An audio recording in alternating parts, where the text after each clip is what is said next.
जय हिंद साथियों, welcome to self study classes with Sumit Jain YouTube channel में आप सभी का स्वागत है। दोस्तों, आपकी बाल विकास की विस्तृत कक्षा निरंतर चल रही है और ये हमारा पार्ट 4 है। इससे पहले 3 पार्ट अपलोड हो चुके हैं, आपके पार्ट 4 है, तो पार्ट 4 को भी आपको अच्छे से देखना है और उन प्रश्नों पर, उन फैक्टों पर फोकस किया जाता है इस कक्षा में जो आपकी परीक्षा के लिए बहुत ही उपयोगी होते हैं। ठीक है, तो आपने पिछली कक्षाएं देखी होंगी, नहीं देखी हैं तो एक बार देखें। आपने अभी तक जो नहीं पढ़ा होगा वो उन कक्षाओं में मैंने पढ़ाया है, एक एक फैक्ट को समझा, एक बार देखें, जरूर अच्छा लगेगा, समझ में आएगा। ठीक है, तो दोस्तों आपसे निवेदन करूंगा कि आप चैनल को सब्सक्राइब कर लें, वीडियो को लाइक करना ही है। ठीक है, और जो है टेलीग्राम ग्रुप से जुड़ना है। टेलीग्राम ग्रुप में लगभग 2500 या 2600 लोग जुड़ चुके हैं। बहुत सारे लोग अध्ययन कर रहे हैं, जहां पर पीडीएफ, वीडियो आदि सब प्रेषित किए जाते हैं। तो टेलीग्राम ग्रुप से जुड़ने के लिए आपको सर्च करना है, पहले तो टेलीग्राम ऐप डाउनलोड करो, फिर सर्च करो IAS स्टडी ट्रिक। ठीक है, और ज्वाइन हो जाओ। यहां पर आज हम बात करेंगे बिल्कुल तथ्यों पर, बिना विनय साइमन परीक्षण द्वारा मापन किया गया। तो काय का मापन किया गया? बुद्धि का मापन किया गया। ठीक है, बुद्धि के द्विकारक सिद्धांत के जो प्रतिपादक हैं वो कौन है? तब आपका जो उत्तर हो जाएगा वो क्या हो जाएगा? वो हो जाएगा स्पीयरमैन। ठीक है, सभी को याद रख लेना है। स्पीयरमैन जो होते हैं वो द्विकारक सिद्धांत के प्रतिपादक माने जाते हैं बुद्धि के। ठीक है, बुद्धि के तरल क्रिस्टलीय प्रतिमान के प्रतिपादक कौन है? तब आपका उत्तर होता है दोस्तों कैटल। कैटल महोदय माने जाते हैं तरल क्रिस्टलीय प्रतिमान के प्रतिपादक। याद रख लेना है, हमेशा पूछी जाती है। यहां से आपका 1 नंबर पक्का है। भाटिया बैटरी परीक्षण का प्रयोग किया जाता है, तो बुद्धि मापन हेतु प्रयोग किया जाता है भाटिया बैटरी परीक्षण का, है ना। मानसिक आयु के प्रत्यय का सर्वप्रथम जो प्रयोग किया वो किसने किया? विनय साइमन ने। मानसिक आयु, है ना, और मानसिक आयु के जो प्रत्यय दिया है ये किसने दिया है? तब आपका उत्तर होगा विनय साइमन ने। इस प्रकार से आपसे पूछा जाएगा। स्टैनफोर्ड विनय परीक्षण मापन करता है, तो बुद्धि का मापन करता है। याद रख लेना, स्टैनफोर्ड विनय परीक्षण काय का मापन करता है? बुद्धि का मापन करता है। सर्वप्रथम बुद्धि परीक्षण का निर्माण किया है तो किसने? एल्फ्रेड विनय द्वारा किया गया बुद्धि परीक्षण का निर्माण। ये चीज आपको याद रखनी है। इंद्रिय गामक अवस्था संबंधित है, तो गामक अवस्था किससे संबंधित है?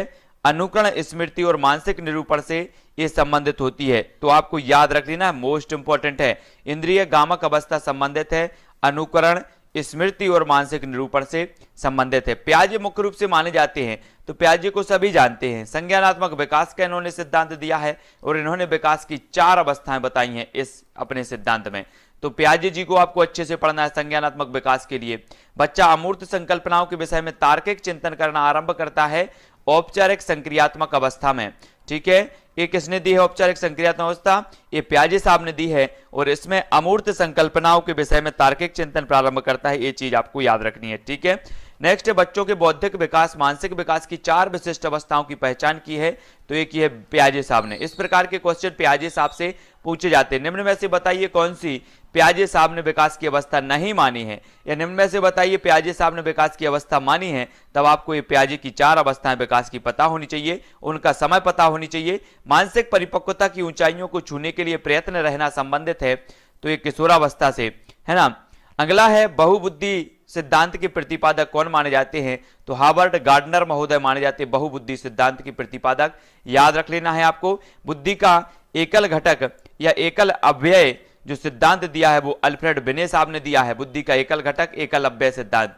बुद्धि पर वंशानुक्रम का प्रभाव होता है, कथन है टर्मन महोदय का है। याद रख लेना है।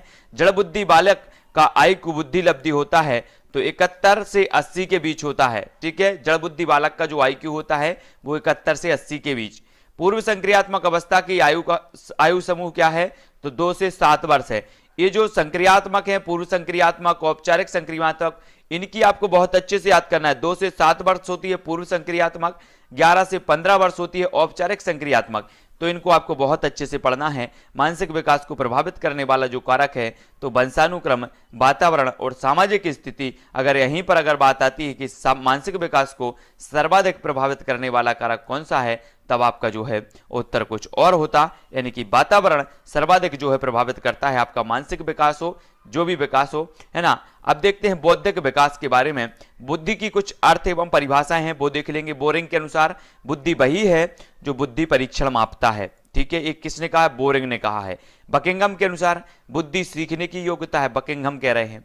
वुडवर्थ कह रहे हैं बुद्धि कार्य करने की विधि है। है ना।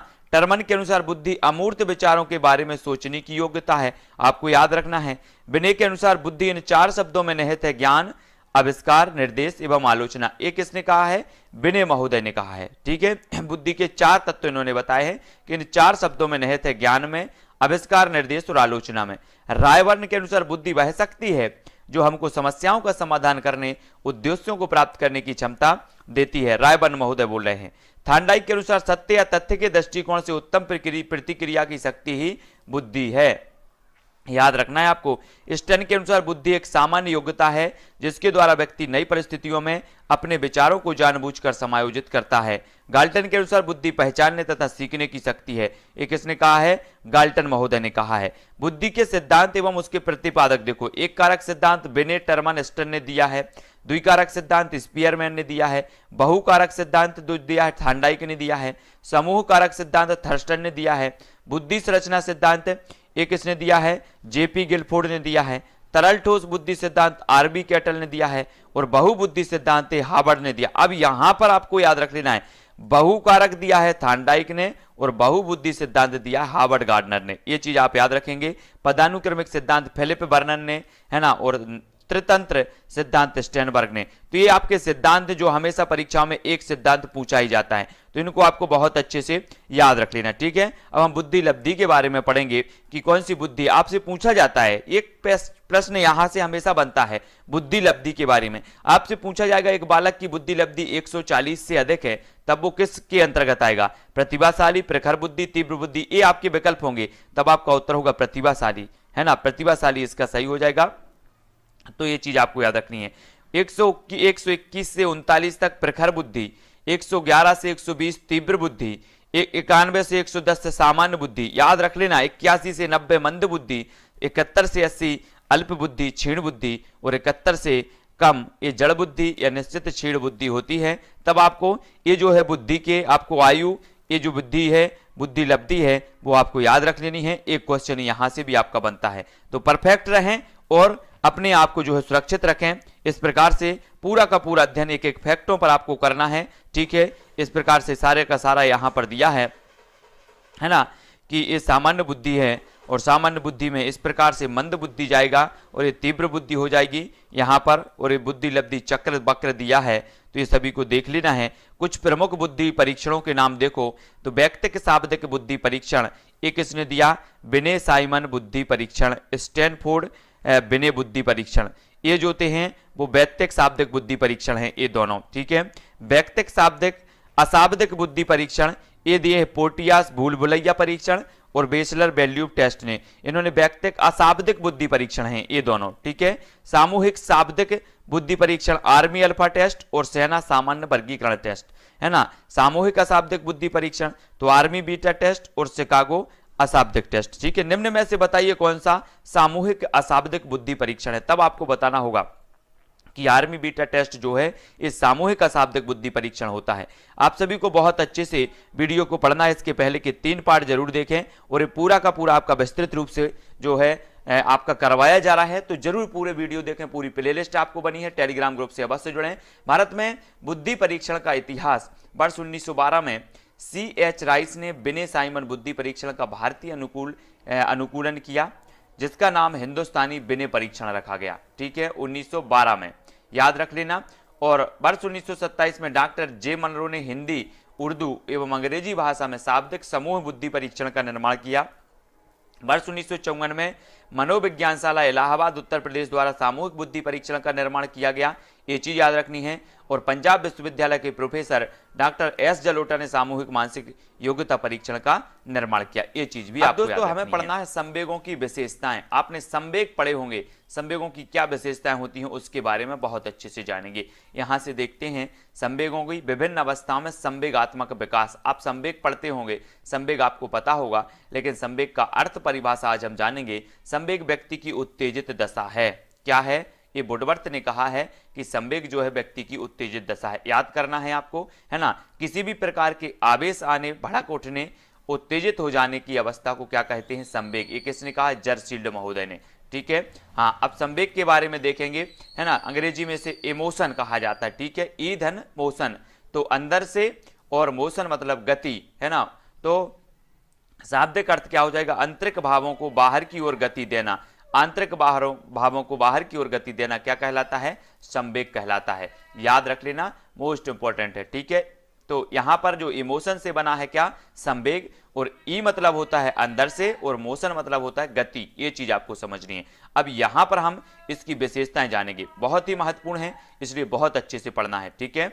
संवेग की विशेषताएं, यहां पर देखो संवेग की विशेषताएं पढ़ रहे हैं। सबसे पहले यहां से हम जानेंगे कि विचार प्रक्रिया का लोपन, विचार प्रक्रिया का लोपन है ना, और तर्क चिंतन बुद्धि विवेक पर नियंत्रण नहीं, ये विशेषताएं हैं। विचार, जब संवेग उत्तेजित अवस्था में होते हैं तब विचार प्रक्रिया का लोपन हो जाता है, और यहां पर ना तो तर्क न चिंतन बुद्धि विवेक कुछ भी काम नहीं करता, ये नियंत्रण में नहीं रहते, ठीक है। संवेगों की व्यापकता, व्यक्तिगतता, संवेगों की अस्थिरता, एक ही स्थिति पर विभिन्न प्रकार के संवेगों की उत्पत्ति है ना, और संवेगों की अस्थिरता, संवेगों का स्थानांतरण, संवेगों की अस्थिरता रहती है। जैसे गुस्सा अगर आया आपको आए तो कुछ क्षण के लिए आएगा, है ना, तो अस्थिरता रहती है। संवेगों का स्थानांतरण, मूल प्रवृत्तियों से संवेद होता है, ठीक है, संवेगों का स्थानांतरण भी होता है। अब जैसे आपको गुस्सा आया तो आपके पड़ोसी को भी गुस्सा आ सकता है, आपके मित्र को भी आ सकता है, संवेगों का स्थानांतरण होता है।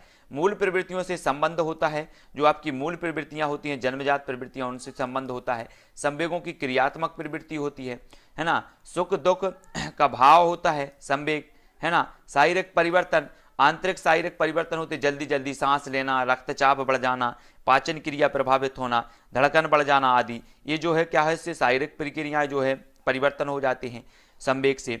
और बाह्य शारीरिक परिवर्तन, आवाज में परिवर्तन, अंग संचालन गति में परिवर्तन, मुखमंडल के प्रकाश में अंतर, तो ये सारी की सारी संवेग की जो है विशेषताएं हैं। अनेक प्रकार के संवेग जब व्यक्ति के अंदर जो है उत्सर्जित होते हैं तो विभिन्न प्रकार की जो है विशेषताएं प्रकट करती हैं।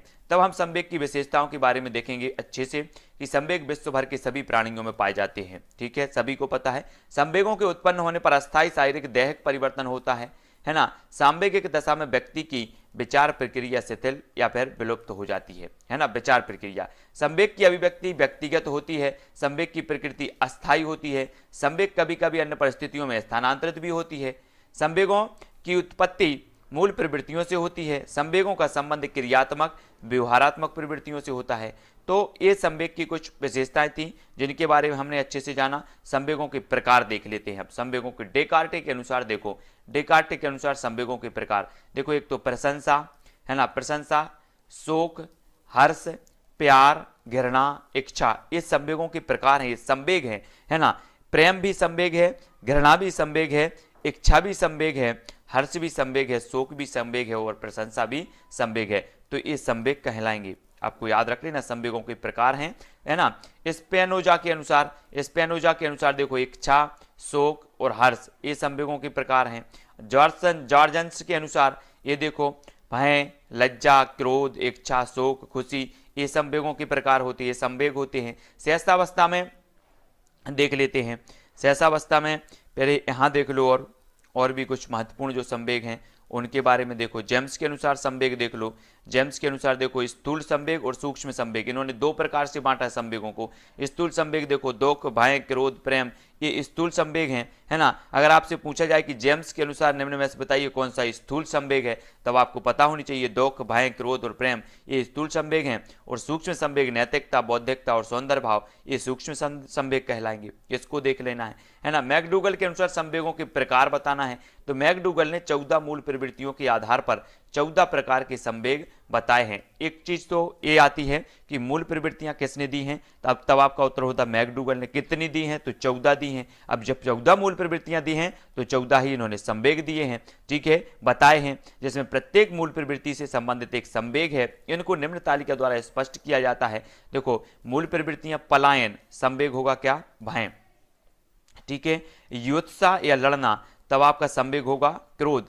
विकर्षण या निवृत्ति, है ना, मतलब ये मूल प्रवृत्ति है। पलायन की प्रवृत्ति होगी तो भय होगा, युत्सा या लड़ना होगा तो क्रोध संवेग उत्पन्न होगा, विकर्षण या निवृत्ति होगी तो घृणा, है ना, संतान कामना तो ये वात्सल्य की संवेग होगा, प्रार्थना या शरणागति करुणा, है ना, तो अगर आपसे पूछा जाएगा निम्न में से बताइए कि पलायन की स्थिति में, पलायन की मूल प्रवृत्ति में कौन सा संवेग जो हो तो उद्घटित होता है, तब आपको पता होनी चाहिए कि भय नामक जो संवेग है ये उद्घटित होता है।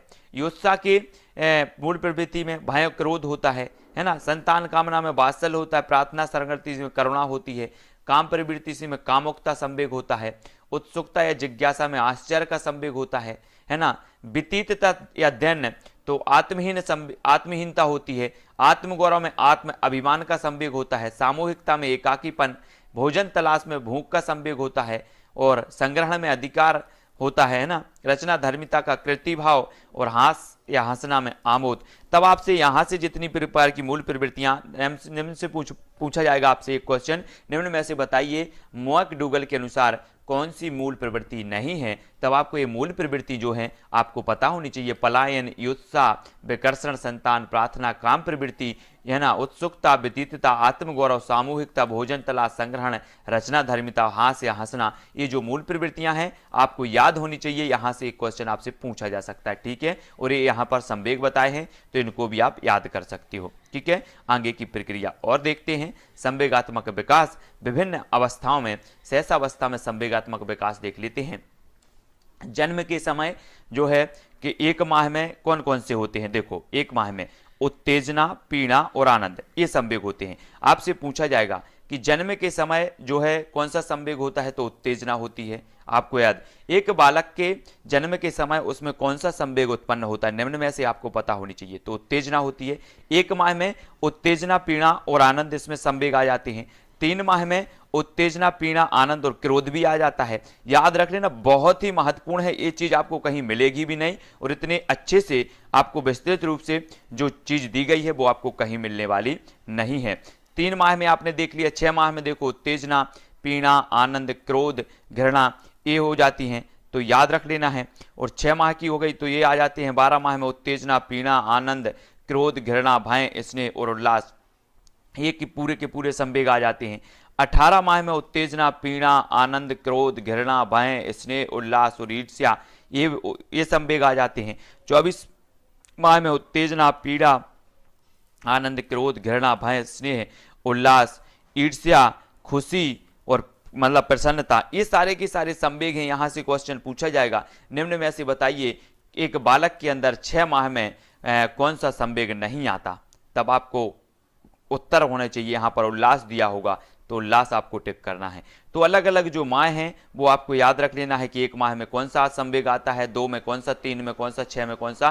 तो इस प्रकार से आपसे एक क्वेश्चन यहां से बनता है और आपको कंप्लीट करना है, ठीक है। ये चीज आपको पूछी जाएगी। अब बाल्यावस्था में देखें, अब अपन ने सहसावस्था में देख लिया कौन कौन से संवेगों का विकास होता है। अब हम देख लेते हैं बाल्यावस्था में कौन से संवेग आते हैं। तो देखो बाल्यावस्था में संवेगात्मक विकास, अब सभी को पता है कि बाल्यावस्था अनोखी अवस्था है, अनोखा काल इसे कहा जाता है। टोली की अवस्था, सामूहिक अवस्था, है ना। संवेगों में स्थायित्व तो आने लगता है ना। संवेग व समाज के नियमों में समायोजन होता है, और प्रेम, ईर्ष्या, घृणा, भय, प्रतिस्पर्धा आदि प्रकट होते हैं। संवेगों पर नियंत्रण हो जाता है। जिज्ञासा की प्रबलता होती है इसमें, ठीक है। किशोरावस्था में संवेगात्मक विकास, देखो किशोरावस्था में संवेगात्मक विकास, भाव प्रधान प्रवृत्तियों की अधिकता रहती है ना। और संवेगों में भिन्नताएं रहती हैं। वीर पूजा की भावना रहती है। अपराध प्रवृत्ति की भावना। आपसे एक क्वेश्चन बनता है, निम्न में से बताइए किस अवस्था में जो है बालक के अंदर वीर पूजा की भावना रहती है। तब आपका उत्तर क्या होगा, किशोरावस्था में, ठीक है। ये चीज आपको याद रखनी है। तो हम किशोरावस्था में देख लेते हैं। और अपराध प्रवृत्ति की भावना भी किशोरावस्था में आ जाती है। स्वतंत्रता की भावना किशोरावस्था में रहती है, ठीक है। विरोधी मनोदशाएं, है ना। काम भावना की प्रबलता, स्वाभिमान की भावना और चिंतन युक्त व्यवहार। आपसे पूछा जाएगा निम्न में से बताइए कौन सी किशोरावस्था की विशेषता नहीं है। तब आपको पता होनी चाहिए विषमलिंगी प्रेम भी होता है, स्वप्रेम होता है, समलिंगी प्रेम होता है। तो ये चीजें आपको याद रखनी है दोस्तों, बहुत ही महत्वपूर्ण। तो संवेगात्मक विकास को प्रभावित करने वाले जो कारक हैं वो सबसे पहले हम क्या पढ़ते हैं, वंशानुक्रम। इसको थोड़ा सा और जूम कर लेते हैं।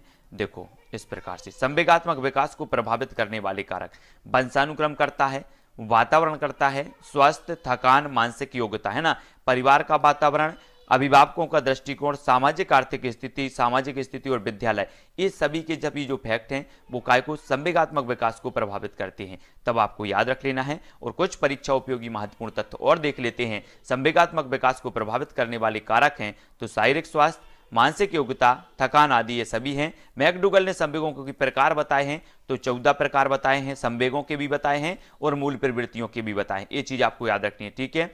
स्पिनोजा के अनुसार संवेगों के प्रकार क्या हैं तो हर्ष, शोक और इच्छा, है ना। जन्म के समय बच्चे में संवेग होता है तो उत्तेजना। देखो इस प्रकार से क्वेश्चन आपका पूछा जाएगा तो आपको संवेग और जो होते हैं वो सभी को याद रख लेना है। मैकडूगल ने किसके आधार पर संवेगों का वर्गीकरण किया है तो मूल प्रवृत्तियों के आधार पर किया है। सबसे ज्यादा संवेगात्मक अस्थिरता होती है तो किशोरावस्था में होती है सबसे ज्यादा संवेगात्मक अस्थिरता, ठीक है। और संवेग व्यक्ति के गति में अथवा आवेश में आने की स्थिति है। थकान ये जो है कथन किसका है, वुडवर्थ का है। तो ये चीज हमें समझनी है। और कुछ महत्वपूर्ण फैक्ट हैं जिनके बारे में हमें जानना है। जो विभिन्न अवस्थाओं में सामाजिक विकास देख लेते हैं हम। सामाजिक विकास अर्थ एवं परिभाषा। सामाजिक विकास का अर्थ है सामाजिक संबंधों में परिपक्वता प्राप्त करना। एक बालक का जो सामाजिक विकास होता है वो कहाँ से होता है, परिवार से होता है। सबसे पहले वो परिवार में आता है और वह धीरे धीरे अपना सामाजिक विकास करता है, ठीक है। सामाजिक विकास का अर्थ सामाजिक संबंधों में परिपक्वता प्राप्त करना। ये किसने कहा है, हरलाक महोदय ने कहा है, ठीक है। सामाजिक अभिवृद्धि और विकास का तात्पर्य है अपनी और दूसरों की उन्नति के लिए योग्यता वृद्धि। ये सोरेनसन महोदय ने कहा है। अब शैशवावस्था में सामाजिक विकास देखो दोस्तों, हम एक एक चीज पढ़ रहे हैं। शैशवावस्था के प्रथम माह में देखो तीव्र प्रकाश तथा ध्वनि के प्रति प्रतिक्रिया। आपने देखा होगा एक बालक तीव्र प्रकाश तथा ध्वनि के प्रति प्रतिक्रिया करता है तो 1 माह में होता है। द्वितीय माह में देखो मानव ध्वनि पहचानना और मुस्कुराना, ये द्वितीय माह में होने लगता है। तृतीय माह में देखो माता पिता के लिए प्रसन्नता व दुख प्रकट करना, है ना, ये जो है तृतीय माह में होने लगता है। परिचित से प्यार व अन्य से भयभीत 6 माह में होने लगता है। अनुचित कार्य को मना करने पर मान जाना, ये 1 वर्ष में होता है ना। सहयोग एवं सहानुभूति का विकास 2 वर्ष में होने लगता है। पास पड़ोस के अन्य बालकों से संपर्क बनाना 3 वर्ष में होने लगता है। नर्सरी विद्यालय के वातावरण से समायोजन 4 वर्ष में होने लगता है। नैतिकता का विकास, सामाजिक परिपक्वता, ये 5 वर्ष में होने लगता है। तो ये हमने शैशवावस्था की सामाजिक विकास देखा, शैशवावस्था का। ये चीज आपको ये याद होनी चाहिए कि प्रथम माह में क्या करता है बालक, 6 माह में क्या करता है, किस प्रकार से उसका सामाजिक विकास होता है, ये चीज आपको समझनी है, ठीक है। इसके बाद का वीडियो आपको नेक्स्ट वीडियो जो है हम बाल्यावस्था में सामाजिक विकास पढ़ेंगे, किशोरावस्था में सामाजिक विकास पढ़ेंगे। एक एक चीज हमें पढ़नी है दोस्तों, ये बहुत ही महत्वपूर्ण है तो सभी लोगों को याद रख लेना है। और ये जो बुक है वो यूथ कंपटीशन टाइम्स की है। अगर आप खरीदना चाहते हो तो खरीद सकते हो, बहुत अच्छी बुक है तो आप लोग खरीद सकते हैं, ठीक है। तो आज का वीडियो आप लोगों को कैसा लगा सभी लोग कमेंट में जरूर बताएंगे। और वीडियो को सभी लोगों को लाइक करना है, शेयर करना है। जिसने इसके पहले के 3 पार्ट नहीं देखे वो जरूर देखें। और आगे आने वाले ऐसे बहुत से आपके पार्ट होंगे जो आपको पूरा विस्तृत ज्ञान प्रदान करवाएंगे। एक एक चीज, छोटी छोटी चीज जो आपकी एग्जाम में पूछी जाती है